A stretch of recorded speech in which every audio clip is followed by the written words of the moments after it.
Good afternoon, ladies and gentlemen. Welcome to Turkish Cultural Center.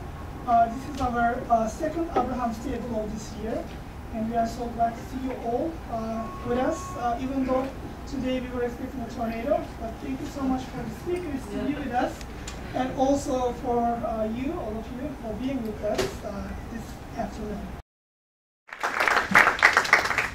Thank you. It was a pleasure to be here with all the traffic to be able to get here. I'm really pleased to be here to talk about a subject which I've been involved with for almost 25 years, namely, how does the religious community respond to the environmental crisis? And I've been involved with this on both within the Jewish community, but also in the interfaith community on a local, national, and international basis. And so I speak from long experience of working with many people of faith and many institutions. Now, when the environmental movement began in the United States in the 1960s, really sparked by Rachel Carson's famous book, Silent Spring, the religious communities as organized bodies were really not involved. And some of the earliest religious environmental writings, specifically in the modern sense, and I'm not talking about traditional sources, only really happened after 1970 with the creation of Earth Day and all of the policy measures that were being done here in the United States to respond to various environmental problems such as air pollution and water pollution and species extinction. It's really only been in the last 20 years, and more importantly in the last 10 to 15 years, that the religious communities have really stepped up to the plate.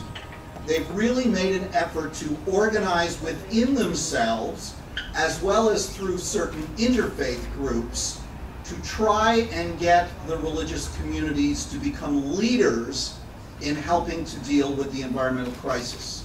And we see this across many religious denominations. Not all religious denominations, and even within denominations, things are often very regional. You find certain areas of the country where there is a lot of activity, and other areas of the country where it's not a priority.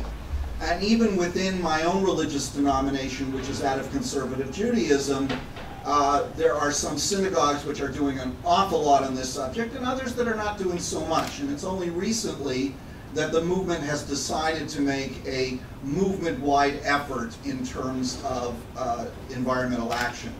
So the picture is both good and bad. It's good that many official religious bodies have come up with many important statements saying that their community, from the sources of their faith, stands to help out with what some call creation care, what in the Jewish community we often refer to as tikkun olam, the repairing of the world. But there is so much that needs to be done. And I personally believe that the religious communities have a unique role in helping to bring this about for several reasons. Number one, this is a human crisis that transcends all borders and differences.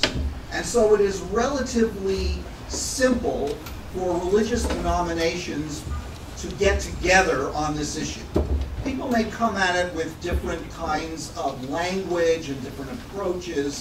A liberal Christian denomination is going to speak in very different terms, for example, than an evangelical Christian organization, but essentially they're going to be doing the same work. And I think that's true across religious faiths as well. So it is a common human crisis which religious people have looked at and said, if my religion is going to say anything at all about the world, it has to respond to what is the greatest crisis in human history in many ways. Secondly, religious communities have a deep treasury of traditional sources and values that it can bring to this crisis. And when you look at the Abrahamic faiths, for example, Christianity, Judaism, and Islam, there are many shared values, and in the case of Christianity and Judaism, many shared texts.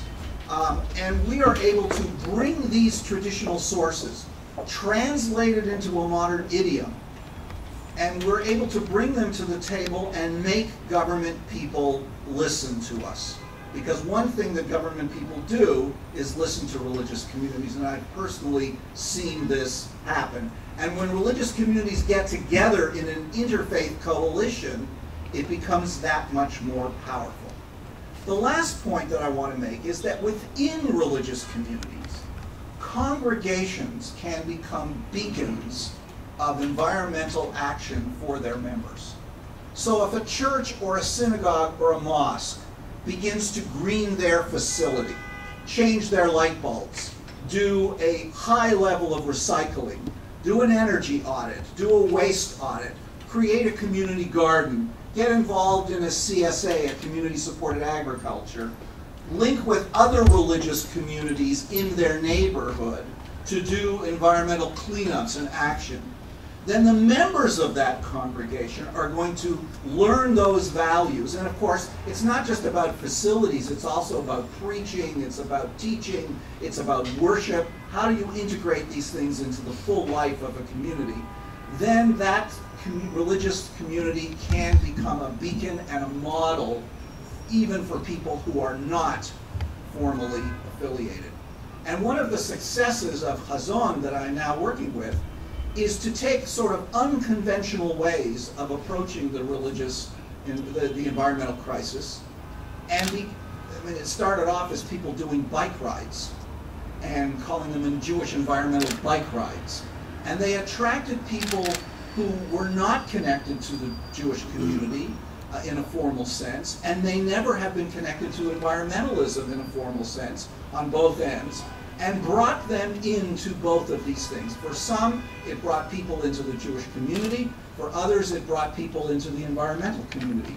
Hazon is now expanded to talk about food issues as a means of getting people to think about environmental issues such as sustainable agriculture and food justice and all of those sorts of things. So there are many, many examples that I could cite, and I hope we'll have some time in the question and answer to raise some more, where religious communities can have a very powerful effect. And I've been in, as I said, been in this work now for over 20 years. When I was in congregational work as a congregational rabbi, and now since the last 8 years, completely within the religious environmental movement.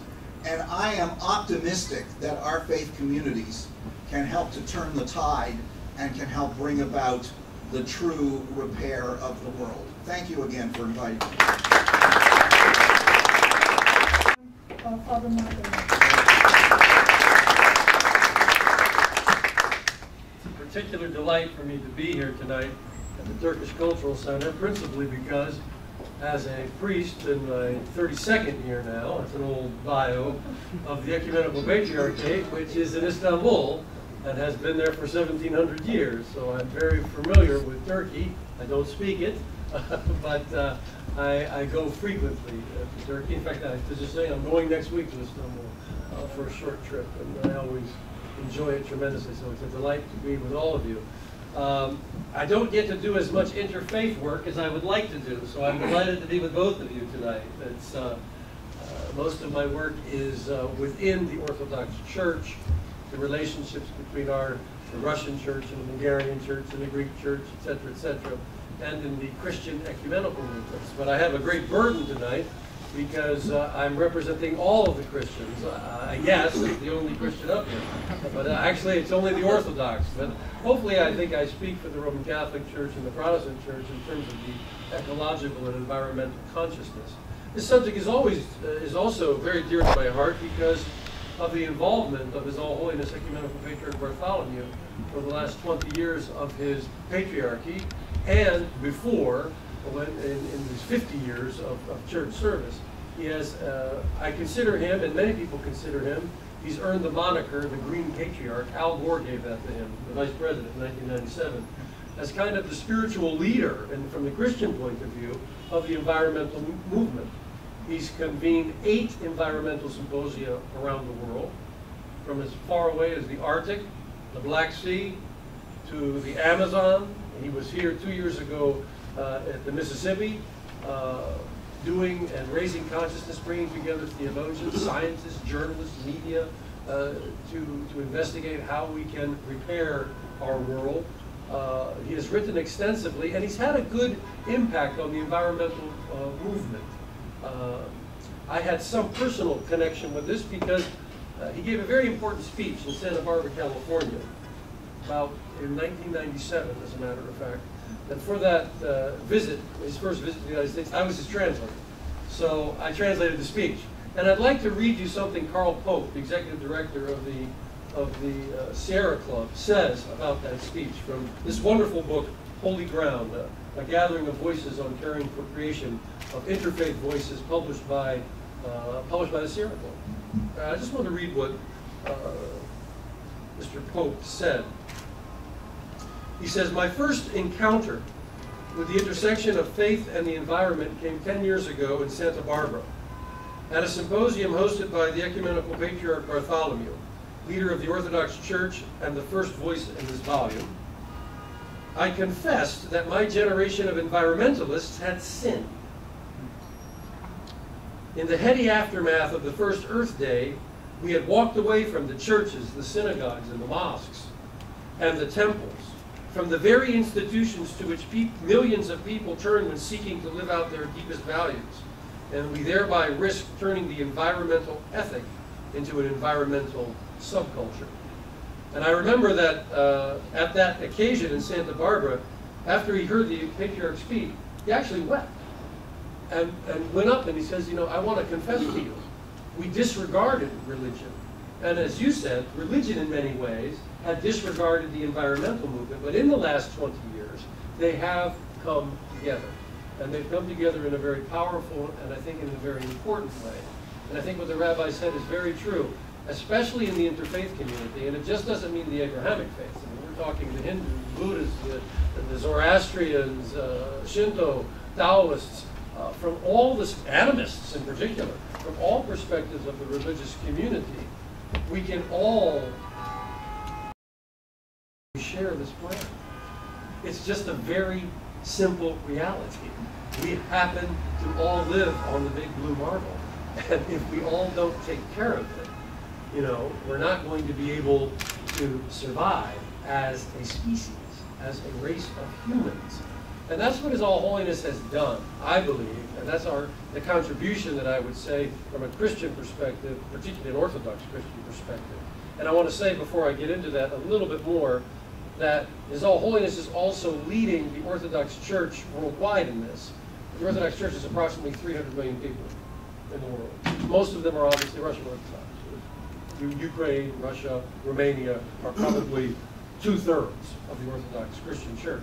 But in 2008, a meeting in Istanbul that I happened to be privileged to be at, meeting with the heads of all the Orthodox churches in a council, they affirmed the environmental message of His All Holiness, the Ecumenical Patriarch, and said that we also need to preach this same message throughout all of our churches.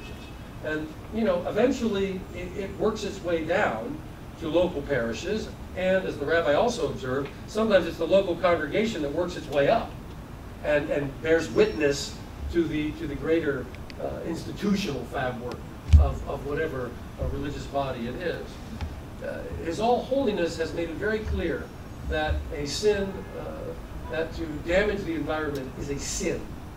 And from the Christian perspective, it's a big deal, because you need to be forgiven for sinning, and you need to make restitution for sinning, and you need to give back if you've committed a sin.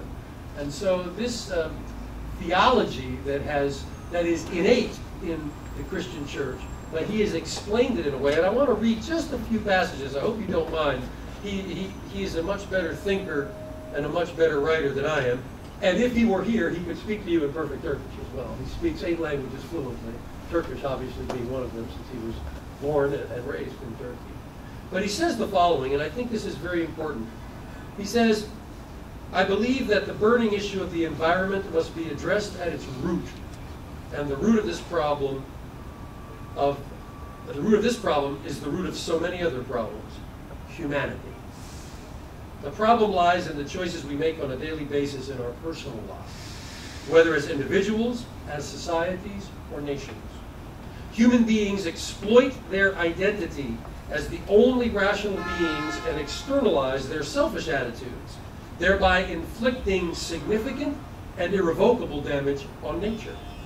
The plain truth is that we are given the opportunity to enjoy and use God's creation, but instead we have chosen to exploit it and abuse it. And I think in saying this, he really is, he's hitting the key that we have to transform, whether it's on a national, societal, ethnic, or an individual basis. We have to transform the human being. For Orthodox Christians, and I think for Christians at large, maybe Father in the back would comment later from the other perspective, from a Roman Catholic perspective, I presume. But the human person is the nexus of creation. And the purpose of being human is to offer the creation back to God. God is the creator. Man didn't create anything. We woke up in this wonderful world. But we are designed to offer it back to God. Whether you offer it as a Christian, whether you offer it as, if you're Jewish, whether you offer it if you're a Muslim, if you offer it as a Buddhist, but you offer it back to God. Because we don't keep it. We all pass out of this world eventually, but the world abides. So in that way, we have a deep responsibility towards the created world. Not to just theologize about it, but to actually act. And we cannot divorce it from our responsibilities to each other. One of the, and I'll end with this, but one of the key linkages that is all holiness has been making for years. I mean, he's in his 20th year of his patriarchy, and he keeps saying the same thing over and over again, is that you can't separate how we treat the environment from how we treat each other, particularly the poor and the oppressed in our societies. So I would like to end with a quote from His All Holiness that I think really speaks to this, and I appreciate this wonderful opportunity to be with you all. He says, "Therefore, we must broaden our notion of the environment to include the human and cultural environment. It would be a paradox to be concerned solely for the earth while lacking interest and concern for humanity and our cultural heritage. Just as the natural environment deserves our respect and protection, the human environment also deserves our attention and love. It is crucial that we recognize and respond to the interdependence between caring for the poor and caring for the earth. They are two sides of the same coin. Indeed, the way we treat those who are suffering is directly related to the way we approach the ecological crisis. And both in turn mirror the way we perceive the divine mystery in all people and all things, the way we kneel in prayer before the living God." Thank you very much. Please join me in welcoming Ibrahim.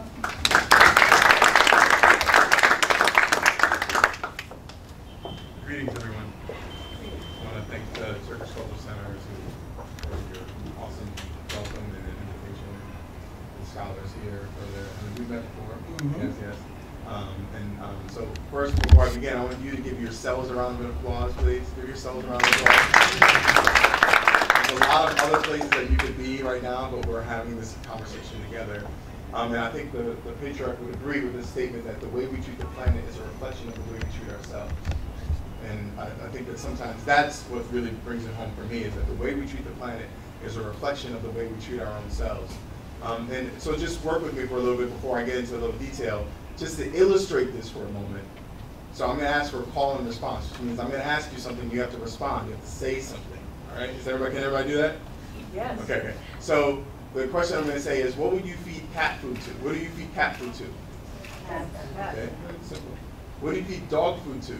Dog. Okay. What do you feed junk food to? A baby. A baby. Right? A human being. It's kind of crazy. Why do we feed junk food? Because the way we treat the planet is a reflection of the way we treat ourselves. And many times we see ourselves as junk food, in a sense.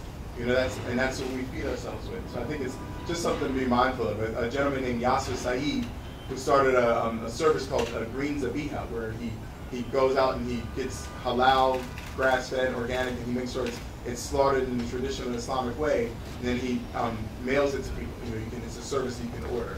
And he actually relayed that at a large conference.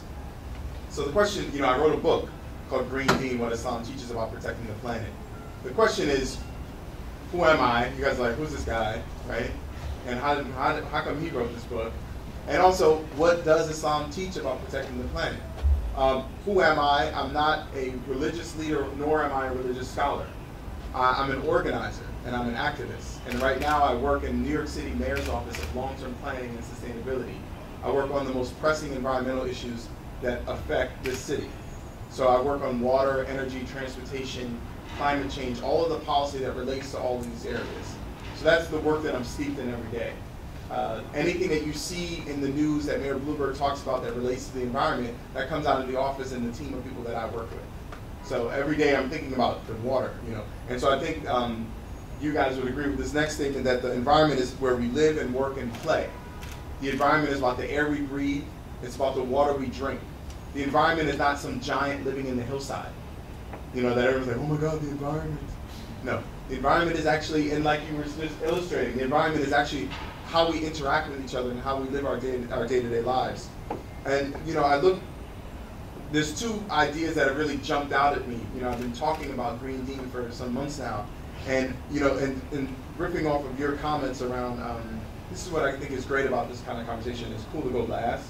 And then I can take some of these pieces and work with them a little bit. You spoke about historical values.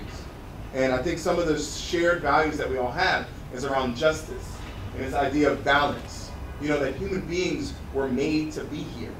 That this earth is almost the wonder of the universe. That there's this thin layer of atmosphere and this thing called gravity that pushes and pulls, and that we can exist here.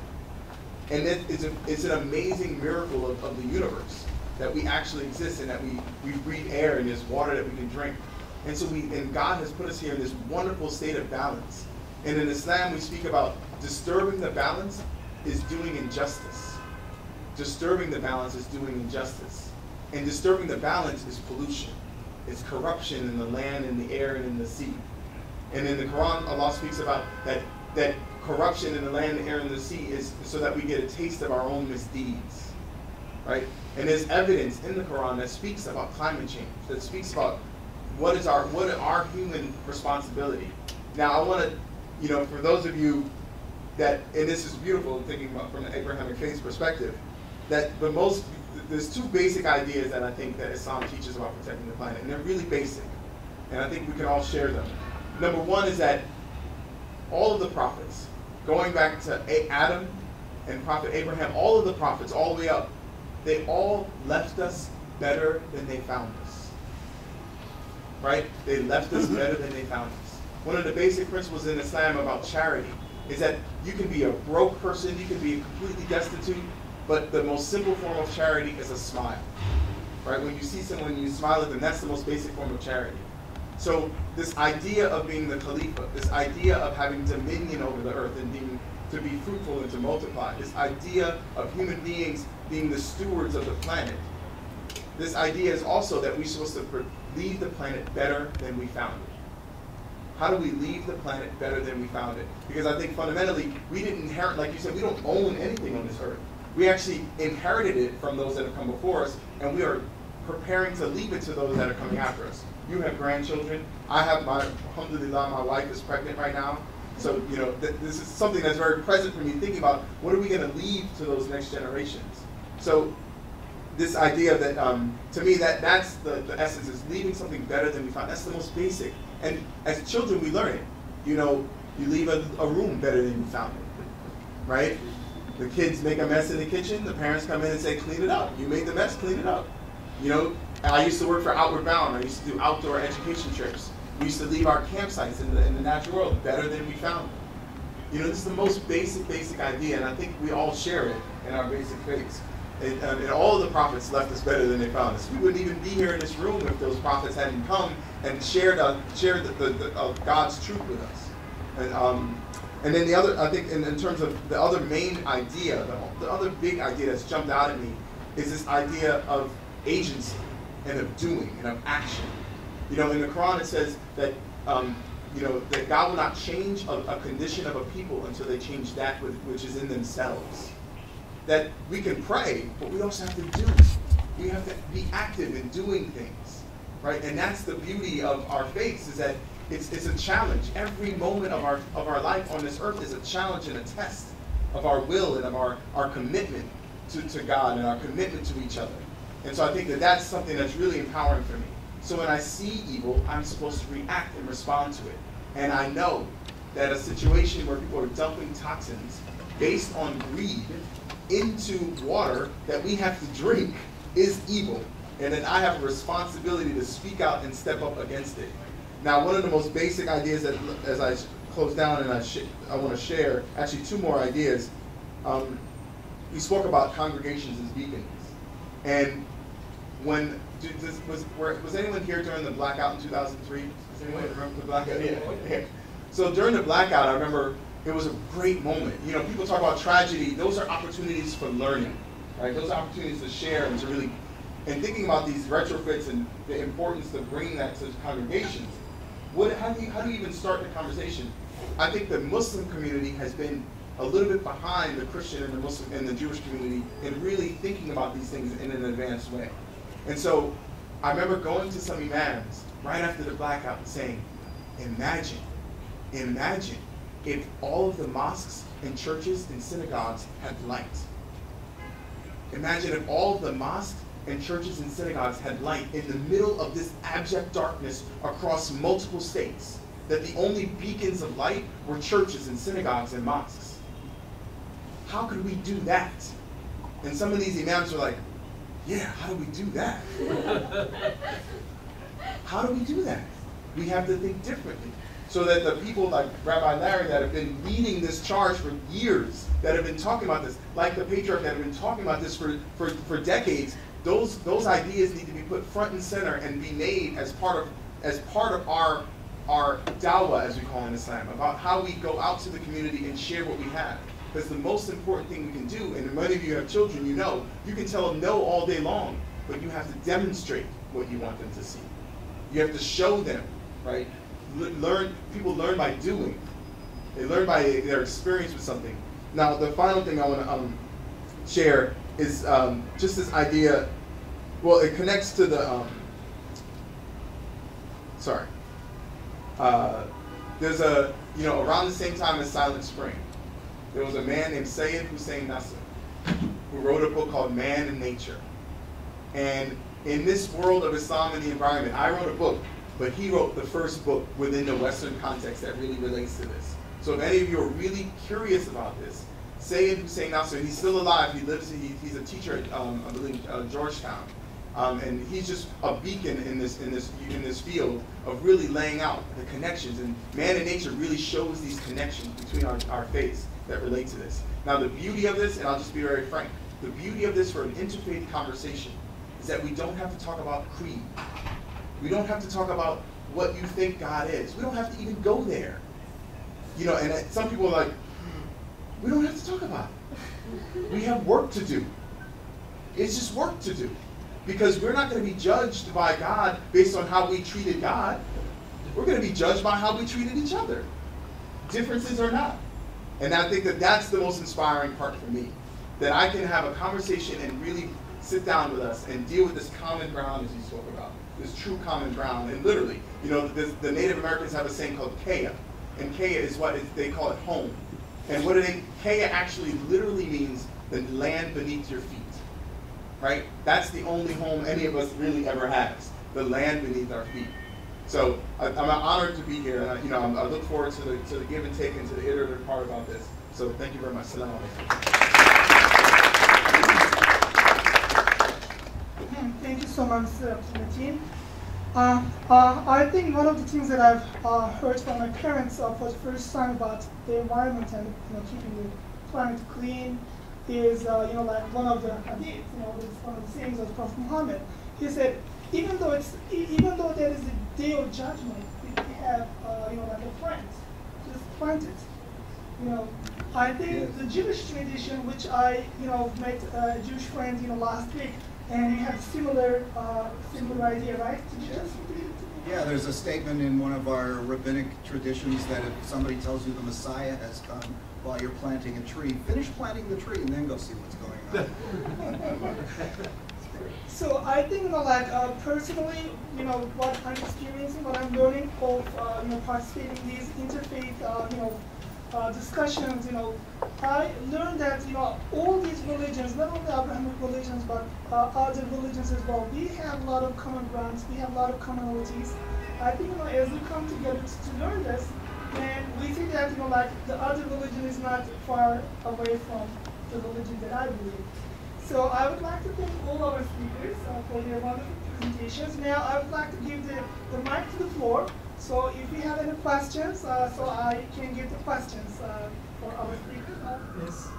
Why don't religious leaders get their congregants to write the governments at all levels and demand higher standards for the air which Americans breathe? It would seem to be a scene of inaction to not stop the air pollution. Okay, you remember the first time you used Google, where you did a search on Google, right? People remember that? And you were like, wow, this thing is fast. And then imagine if, like say 8 years ago, when you first used you first used Google, someone had given you Gmail. You would have been like, I don't need this. I have Yahoo, I have Hotmail, I have my internet, I have my webmail on my computer, I have Outlook, right? But then over time you got used to using Google and you trusted Google as a source. So then when they said Google has an email service, you were like, huh, it's a great idea. I'll use that. They make good search engines. I think to respond to the point that your friend asked, that some of these steps have to be gradual. Just like the Prophet Muhammad, peace and blessings be upon him, delivered his message over many years. And it wasn't overnight that everyone had to stop drinking alcohol. It was over time that people had to stop drinking alcohol. It wasn't automatically that you faced towards Mecca. It was over time that people faced towards Mecca. So I would advocate, and this is what I say to folks a lot, is what is the Google search engine for your green movement at your mosque or your synagogue or your church? What is the simple act that people can do over and over and over again so that it becomes part of their culture and part of the way that they operate? And what is in a Ramadan kit? And this speaks directly to your friend.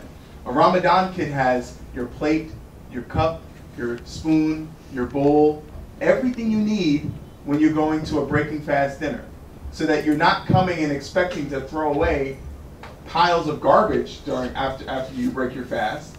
Because let's face it, outside of a mosque looks like the outside of a McDonald's during Ramadan. People throw away so much trash, it's disgusting. And I agree with your friend that we have to move away from throwaway stuff, which is why, and part of the example of our prophets was to lead by example. So it's not so much that we have to yell and scream and demand things sometimes. And, I work in government. Sometimes the yelling and screaming doesn't work. We hear protests every day outside. We have to teach that every human person, irrespective of their race, their faith, their religion, their appearance, whether they are ill or sick or old or young, they cannot be thrown away. When a society stops throwing away people, it will cease being a consumerist society. My name is Louisa, I'm Greek, and I'm at a Turkish Cultural Center for the first time instead of Hellenic ones. I'm happy to be here, thanks everyone. Maybe in the future we could have this with even more people in the audience and even more faiths represented. I know Father Ari.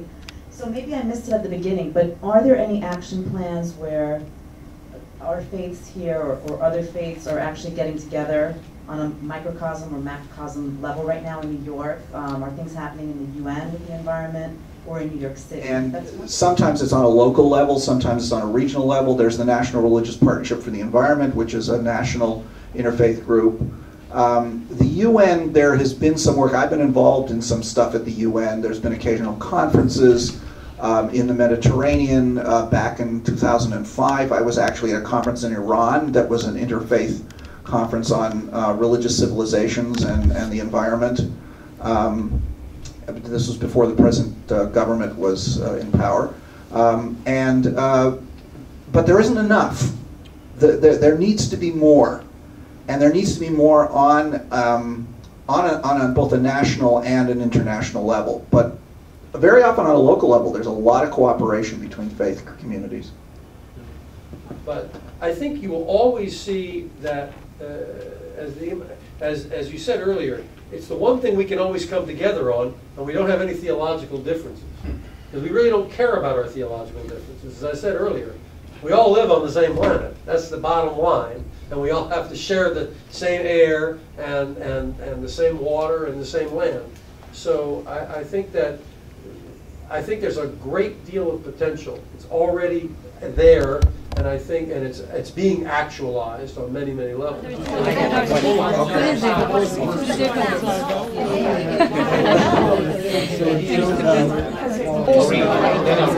Environment is not different than other issues. Most businesses they push against it.